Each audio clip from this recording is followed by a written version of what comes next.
Hey, what's up, fellow traders? It's the Wolf. Welcome to the Wolf Den Trader Takeaways. It's Friday, baby.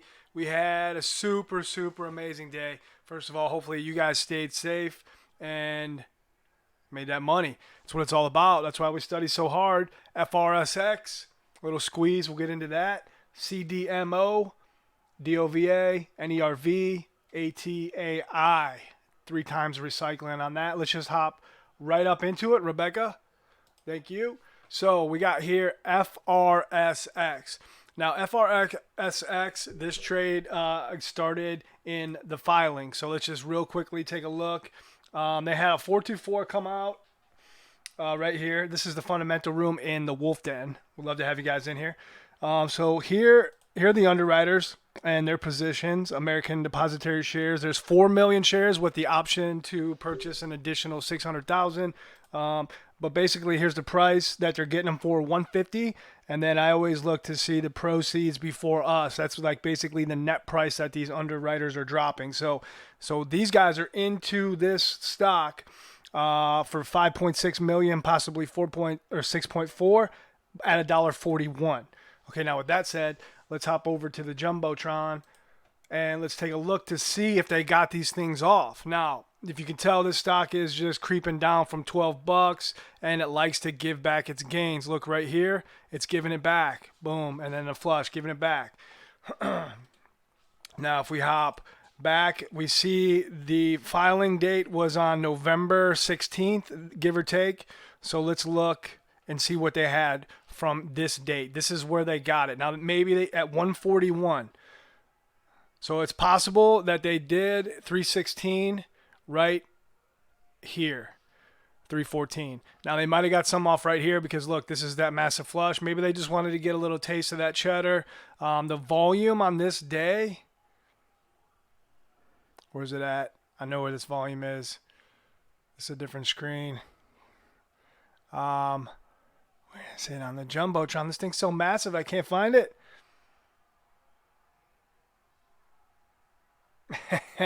Oh, there it is. Sorry about that. 214,000. Now, these guys aren't going to get $6 million worth of warrants off 200,000 shares. So, basically, these are fresh, right? These warrants are fresh. Now, look, today we have massive volume. The relative volume is 282 times the normal 90-day average volume. So today is the day. Now we know why this push is going on. Now let's hop to executions. Okay, so we get a massive push. Here we are pushing in the after hours yesterday. These guys like to get sneaky. That's a new thing. They push after hours when everyone's picking up their kids from daycare. That's when these guys are pushing. So let's open up executions. And let's take a good hard look at the mistakes I made on the front side. Taking this cut. All right, getting in, trying to get in at $1.88, just under $2, right? Because I know the warrants are at 140. Thinking that this could be a possible double top off of yesterday's technical resistance that these guys dropped. And it looks like they're using this manipulation technical resistance from yesterday as squeeze liquidity to just rocket ship them up into payday zone. This is where these guys want to be. Now, they can use these warrants as, they can hedge these warrants as well. That's in more, we'll get into that another day. So I'm taking a big fat cut right here. 12-cent cut, a little slippage. It looks bad. I don't like it. We got to fix this. We got to address this problem, and we will. Now we come up and I start to attack this at a 250 thesis. Now, the order flow is getting a little bit darker and more crimson, right? There's red on the tape, a little bit more. That's what gave me the conviction, the wrong conviction, but that's why I got in. I'm noticing a sentiment shift. Maybe they're testing the waters and these guys are putting a little bit out, right? This is all computer program stuff. They're hitting the button and they're dropping 2% into this or whatever. They got some really sophisticated algorithms, but all I know is that I can sense a shift on the tape, right? We're humans. We have the edge over these machines. They don't have feelings, right? They don't have gut instincts. They have numbers. We got feelings. I felt something and I was wrong, but I felt it, baby. I felt it enough from 262 average to carry it up over. Now, remember the new rule. If I'm going to carry a full size position up to the next consolidation, my rule is I got to cut half on the first flush. I broke my rule. I did. But Now I'm working a 264 average. Right here's my averages. We come down a little bit and we pop up and I smack it. Now I smacked this based off of large prints coming in. Now I don't remember exactly, but I know like I'm watching these prints and my brain is saying 500, 600, 1100, 1200. Now obviously I cannot average the size going this fast, but my brain sees a 12,000. I have a separate tape set up. Actually I have 3 tapes set up. But I see tape number 2, medium-sized prints. Now that bad boy's lighting up. Now when my medium-sized print tapes, which is 2,500 to 10,000 prints, when that starts running, now I know the mid to large players are getting in. Now that's a pro tip for you right there, baby. Write that down. Now, so I take a little bit of a flush because I don't know what these guys are going to do. They're just going to explode up. We can go leg 5 off of yesterday. 1, 2, 3, 4. There's always that 5th wave. I'm trying to protect right here just in case we do get that explosion. Because remember, this week we've had some massive runners. So, just protecting myself finally. And we get a flush. Now, in this flush, this is the first major flush of the dilution. Now, this is the first time I notice larger prints, right? On tape number 3, got those large prints. Now, this information, if I could go back, if I did record this, I didn't. But if I did, I would want to watch the 950 candle in slow motion. That's going to tell me how these guys are releasing they're adding to the outstanding shares. This is important. If you guys have it recorded, watch that. Now we come back up. We're under VWAP. There's no way I'm shorting under VWAP with this type of range and this type of volume coming in relative to the 90-day average. So we come up. I smack it. Get a little nervous because I'm shorting 57. I'm shorting like 10 cent, within a 10-cent range of VWAP. That's dangerous, but it's just time to add, I think, right? And I was correct in that. We did get a little bit more strength, and then boom, second time they're hitting. Now they hit once here, and they're hitting again here. All these large range selling candles are these guys. They found some liquidity on the bid, and they're hitting it. They're taking advantage of it. Now they have a lot of liquidity to get rid of. Now $6 million. I mean, what did we trade today? We traded 20 million shares today. Let's say this thing averaged at $2 a share. So today, FRSX traded about 40 million bucks. Now they're trying to dump 5.6 to 6.4. So they're trying to dump 25% on top of this, plus all the shares they're carrying on the way up, right? These guys have a lot of shares to get rid of. Now, this was a masterpiece right here. I just picture like Beethoven with the little stick tapping on the little podium. This was smooth. They printed a nice little uptrend, and I was in a couple rooms, and everyone was like, man, this is it. This is it. This consolidation is not big enough, but this was a long signal to a lot of traders. I hope people stayed safe, and if you were long, that you got out. Now this day, of course, there's a lot of liquidity sitting above at $3, and most brokers allow leverage from stocks that are $3 and up. So it's a possibility that retail is using leverage at this point. Now, this is just speculation, but there's liquidity sitting here, obviously, because they didn't go into it. They don't want the massive amount of short sellers, or they don't want that liquidity to get caught. They're playing their games, and they're doing good. I mean, I had orders at 270 to 290, and I pulled them. I thought this thing was going to the moon. That's what I'm saying. They orchestrated it well. And then we flush right away. They're just shaking out. They're shaking out shorts. They're shaking out longs. And now we're back to where these guys feel safe. Look at where the majority of the shares traded. I wish I had the volume profile, but between 230 and 270, these guys, this is their chart. This isn't retail's chart. That's where these guys feel safe. They can go either way. Now, if more buyers step in, they're going to push it down. If more sellers step in, even though the borrows and the locates didn't run out pretty early for a 15.6 million float, we don't know if these guys picked those up also too. A lot of speculative information. I'm just telling you guys what's going on through my head. But this is where they feel safe, right? They know what they're doing. So now I'm taking profit into every flush. I'm still carrying shares from 261, and then this ad. I'm still carrying a 250 average, taking profit down here, taking profit right at my average, and then taking profit at 226. Now I think I'm flat at this point. I might have had maybe one more left in me. I don't think so, because I would have covered probably there. So now we're basing right here. We're forming trend. We're forming a trend line that everybody can see. These guys want to make this as plain as day right here. They want more liquidity sitting on this line so they can sell into it. Now they pump up pretty good. I did not hit 250 because I didn't know if this thing was going to go above, and I waited for confirmation on this push, and as soon I saw the sellers stacking, I saw the bid drop down, the offer drops down. The bid drops down, the offer drops down. Hammer Trader actually taught me that. He calls it the Kansas City Shuffle. Hammer Trader's a very, very talented order flow trader. I've learned a lot from him. Shout out to Hammer Trader. What's up? So the Kansas City Shuffle took place here, and I smacked it at 241, and it was insta flush. Now I'm excited, and this thing's bouncing up. I'm a little bit late. This was a guns hot. I switched to guns hot, market order out, and I tried to catch low 30s, but the offer just sprang back up like trampoline, and I wish I could execute this 100 times in a row. That would make me such a great market order out, but I did okay. I think the average was here. This is where it closed, so I did all right. I'm still carrying 2/3 of this size, I believe. Let's go ahead and zoom out. Now I know that they're gonna crack. If they do crack here, I know that there's going to be a lot of liquidity sitting here. So if they do crack it, that gives me the conviction that it's a fade, all-day fade at this point, and that's what it does. I didn't set my target here. I set my target under it based off of lateral support, true support, right? These trend lines aren't true support. True support are the lower lows and the higher highs, or the lower highs, right? That's true support.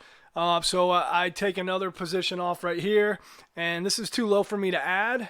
This is a possibility for an ad, or people are thinking that we're going to get a push. I'm a short seller, and we get a nice flush, and I take profit here. Now, my original target was 204, and what I didn't get filled. So I'm in a little bit of a panic mode, thinking that I'm going to miss this. So I switch over to guns hot. I wipe off the order at 204. Now I have a marketable limit order in my montage at 208. I check my position sizing, and I execute when the offer comes down at 208. Now the mistake was after I checked my position size, I didn't reduce back the size of the order. I keep doing that. This is a rookie mistake, but I keep making them, and these charts are an example. These are just examples of mistakes, right? We learn from our mistakes. So this is a huge mistake, because I had a 194 target, which I missed because I took off the full 400 shares when I wanted to take off 200, and I wanted to take off 2 at 194. So this thing creeps down, and now it's right here. I got my shame face on. All my buddies are making fun of me. You know how we do it. So it comes back up, and I'm not going to lie, I'm a little emotional about missing that. I'm not the ice cold trader that I want to be, but my future self would not have entered here. But the wolf today did, which is fine because it worked out. Now we popped up, but it's not really fine. Like, we really need to put this this needs to be on the back side over here. That's what we're trying to get to. So this was a spready push too. They were doing a good job. They're trying to manipulate the tape, at least for guys like me who don't know that much. Now I get filled right here, and I have an order out at 219. Now I never touched this order at 219. We got one wick. Here's 219 right there. Now 1, 2, it takes 3 minutes of this price bouncing up and down, right? They're wicking 219. I finally get a fill. Now that's these guys. That's computers, man. They don't want short liquidity to jump in here. They're doing a great job. It took me 3 minutes to get that fill when it was bouncing around there. So I do get fill. Now I have a 217 average, 217.5, something like that. And I trim off a little bit because we have a higher low. That's the first higher low. possible higher or low right here on a micro consolidation scale. So I take some profit. I take some more profit. Now this time I don't make that mistake. I'm saving a little bit for the all-day fade at the bell. I had an original target of 177, and emotions got me, and I just took it off. It was a winner. I like this trade. I like having this many executions on the backside. 70% of my executions are on the front. I need to get more work in on the back 9. So that's what we did today, and it worked out. It worked out great. So next trade. If anybody knows how to get these text notes to sync to every chart, please send me a message or DM me, because that way I wouldn't have to switch charts like this. So here we go. CDMO. CDMO was just on the scanner. I don't know too much about this thing. Let's pull it up. CDMO. A little bit larger float, I believe. Biotech company, 56 million shares outstanding. Now, right away, that lets me know, hey man, these guys made it out of the normal biotech turds, right? They have 56 million shares outstanding, and they're in an uptrend. So they made it. Now, I don't know if they're going to stay a legitimate company or not, but these guys made it, in my opinion. Let's hop over to the Jumbotron. Let's zoom out. Right? So we're not seeing a chart that goes from $300 down to $100 like most of these biotech turds. This one had a nice little run from March. For 2 quarters, this thing's pushing strong. So this thing, they got legitimate drugs. This is a, different type of a company, in my opinion. Now, my job as a trader who will trade anything that meets my parameters is to get the most information I can just at a glance. And I'm just showing you guys what information I see. So here we go. We push. Now look off of yesterday. Technical resistance at $5. I hit it. I get tricked. They use my liquidity to squeeze up. Now, these orders were put in my montage and set with the stop before price even got up until $5. Until when price was around here. This is where I thought that we had legitimate resistance at $5 off of this.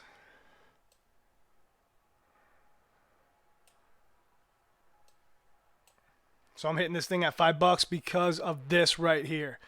This line, the bright white line, means legit resistance.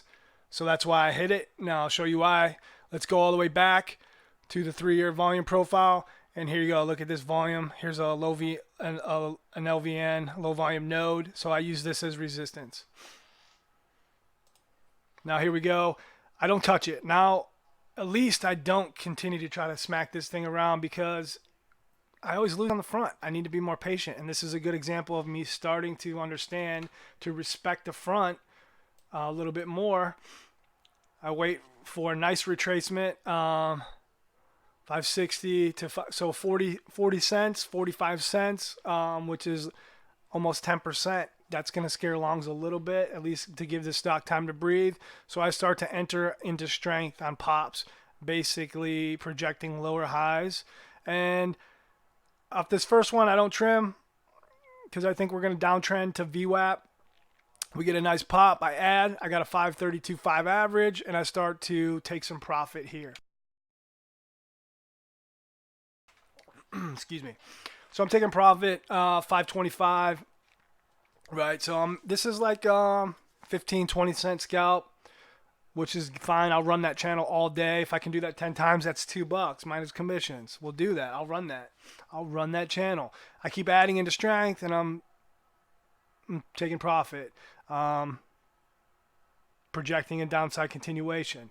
Now we get into a little bit tricky right here. There is some strength. They show their hand a little bit right here as we get some more range. We get a higher low, and we get a higher low base. Now the market cap on this is 314 million. So this is a little bit more of a trendy stock, little mid cap. And if you guys noticed, I didn't check large cap stocks today because I don't trade them, but my scanners do accept some of the mid caps And there was tons and tons of mid caps on the scanner today with range and volume. So the markets are heating up. I'm not an expert on mid and large caps, but I do know that there's money in the markets right now. So I had throw a couple more fills in here at 539. I catch a wick at 545. That gives me a 536, 535.99 average. And we start to make what I think could possibly be another higher low. Now this scares me. Look at this and a pop. Now we get the same, the same beginning of a consolidation. So I just trim. Now my average is 5. I just said 536, let's say. So I trim 541. So I trim out of the money, which is good for me because that's something that I struggle with. I'm like, no, I don't want to lose money. I want it to pop down to below my average, and then I'll trim because I'm stubborn, and then I lose money because it goes higher, if that makes sense. Stan Glusman, amazing trader at 7 Points Capital, had a tweet today where he stopped out. I don't remember the trade, but he had a nice ad in the money ad, and it came back against him, and he stopped out for around break even, and he was happy. He said, I love stopping out because the thing just went straight up past this stop, and he's right, and I learned from that. And Stan, thank you for giving us traders knowledge like you guys do over there every single day. We appreciate that. Here's another out of the money trim. So I'm reducing my size. Now we get down to around 524, 523, and I start to unwind the position. I don't see what I want. I want lower lows, and I'm not getting them. So I exit the position. At this point right here at 12.13, I'm flat. I put this back on side watch, and I probably start focusing more on the trades that I'm in. And then, like I said, I have a tape on every single chart. Boom, this thing just starts lighting up. I see through my left peripheral vision the tape, Christmas. It's flashing. I look over and I get interested. And I set up the montage for a short scalp, and I'm waiting for exhaustion. Now, this took 1, 2, 3, 4. This was 4 straight minutes of strength. And I caught it based off of my ability to read the order flow. And I caught it pretty solid. Now, I don't think that this thing is going to just die off like ATAI did today, right? It's a legitimate company. We already established that. So I'm going to scalp the order flow. Now I'm watching the offer. I want the offer to come down. Come on, baby, come down. And maybe it popped down, they grab some liquidity, and it popped right back up. Whatever they want to do, I'm just going to try to roll into their rhythm. Now I'm happy about this. This is a 10-cent scalp, small potatoes.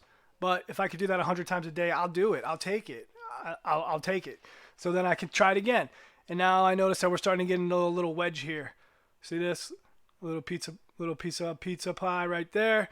So I exit it, and I exit it. I exit it again. I take more profit. I have a little piece left, and here, this is why I love this trade so much, because I wanted to cut the position right here at 552.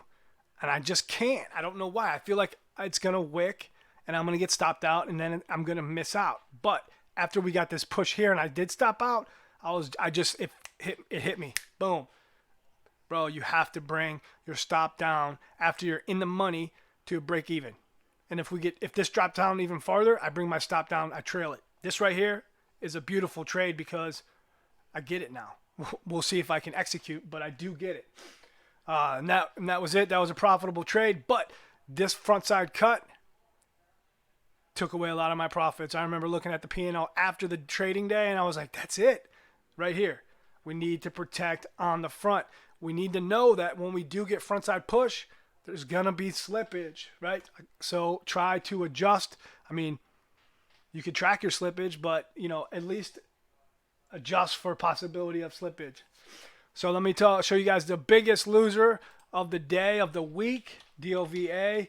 Now, if you guys remember my trade yesterday on it, I smashed this thing with the 450 average yesterday, and I was taking profit around $12. I had an 1134 target or so, and then I got stubborn. I thought that this technical resistance right here at the red to green line and at $13 to $14, this band right here where the support was, previous support. So I got into a short position at VWAP and I didn't trim, and I added more. And then we come up and I'm watching this thing, and then we base on top of VWAP for like 2 minutes, and that was the exit. That was the last chance to exit.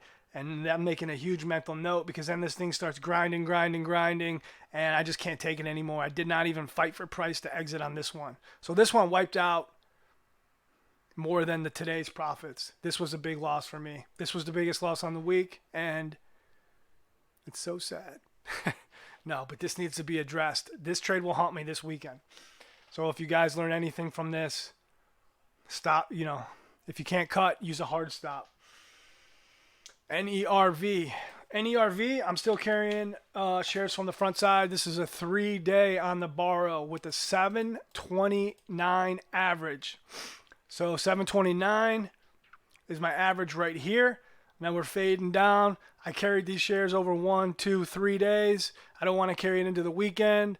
We're starting to get 1 day, 2 day, 3 days of strength. You think I would already be out of this trade by now? Like I said, I'm learning every day legitimately. But I do fight for price on this one a little bit. I remember thinking I should just exit at 550, but I don't want this to go against me anymore. So I exit a 729 average trade at 565. So we're making like $1.80 on this one. ATAI is the last one. Thanks for rolling with us, guys. 26 minutes. All right, ATAI, last trade.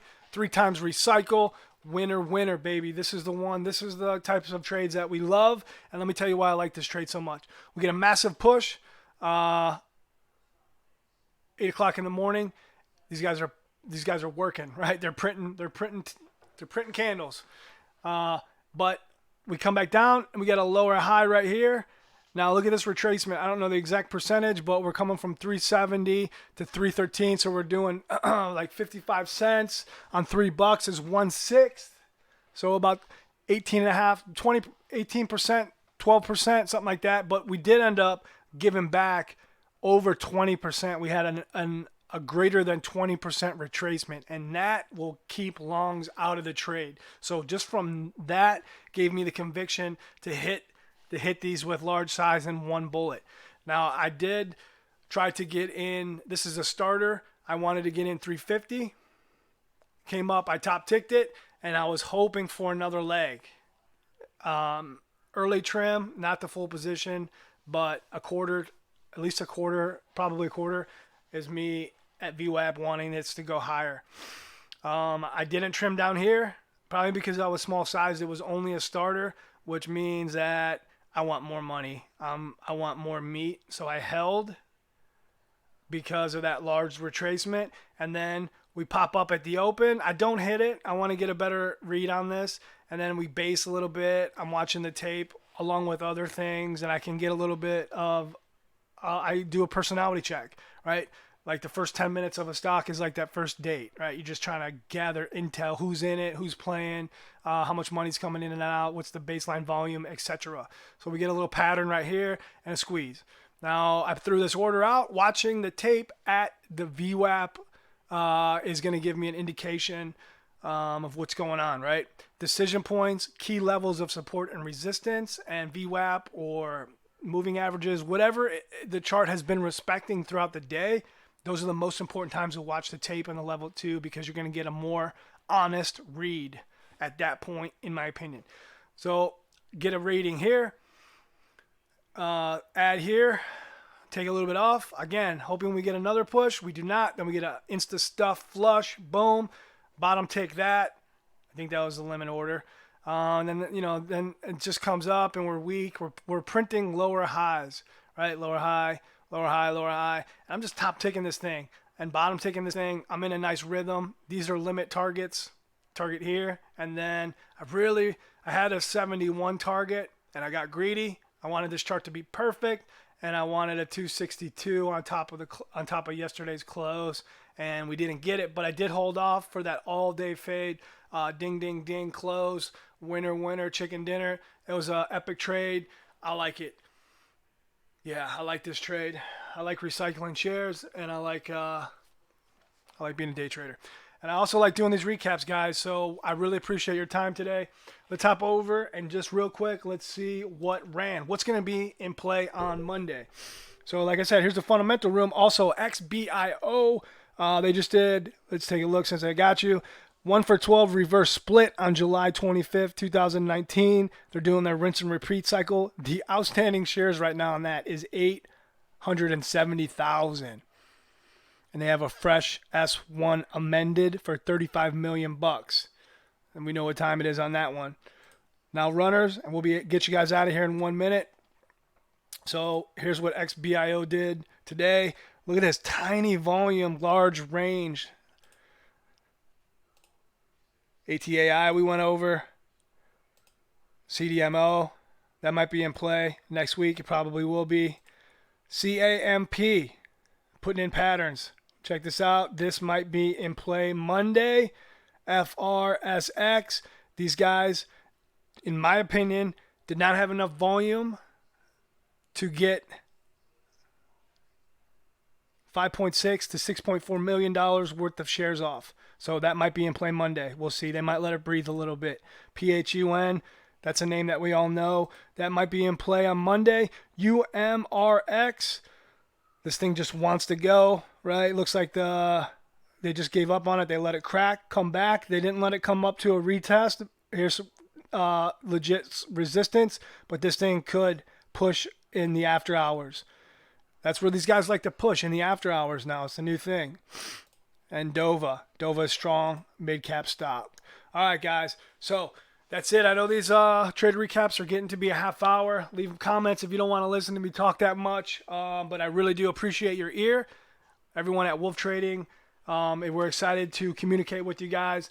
Have a look at the room. We're on Discord. It's an open enrollment room. The room is growing every day. We had about 10 or 12 new members join this week. We're super excited.